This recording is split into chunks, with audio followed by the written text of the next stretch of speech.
ইরানের রাস্তায় বিক্ষোভের আগুন এখনো জ্বলছে, আর এই অবস্থার মধ্যেই ইরানের অ্যাটর্নি জেনারেল বিক্ষোভকারীদেরকে আল্লাহর শত্রু বলে ঘোষণা করেন। সেই সাথে বিক্ষোভে অংশ নিলে শাস্তি হিসেবে মৃত্যুদণ্ডকে বরণ করতে হবে বলে হুঁশিয়ারি দেন তিনি। শনিবার রাতেও ইরানের বিক্ষোভের উত্তাপ কমেনি। সরকারি দমন অভিযান উপেক্ষা করে হাজারো মানুষ রাস্তায় নেমে সংঘর্ষে জড়িয়েছে। গত 3 দিনে নিরাপত্তা বাহিনীর হাতে শতাধিক মানুষ নিহত বা আহত হওয়ার খবরের মধ্যেও থামেনি আন্দোলনকারীরা। বিবিসির যাচাই করা ভিডিও এবং প্রত্যক্ষদর্শীদের তথ্য অনুযায়ী সরকার আরও কড়া পদক্ষেপ নিয়েছে। ইরানের অ্যাটর্নি জেনারেল জানিয়েছেন, যারা বিক্ষোভে নামবে তাদের আল্লাহর শত্রু হিসেবে গণ্য করা হবে, যার শাস্তি মৃত্যুদণ্ড। বিক্ষোভ শুরুর পর থেকে অন্তত 2500 মানুষকে গ্রেপ্তার করা হয়েছে। বিদেশি সাংবাদিকরা প্রবেশ করতে না পারায় এবং ইন্টারনেট বন্ধ থাকায় প্রকৃত চিত্র বের করা কঠিন হয়ে পড়েছে।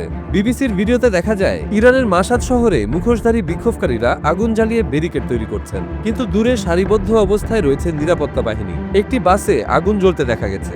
চারপাশে শোনা যাচ্ছে গুলির শব্দ ও হারিপাতিল পেটানোর আওয়াজ।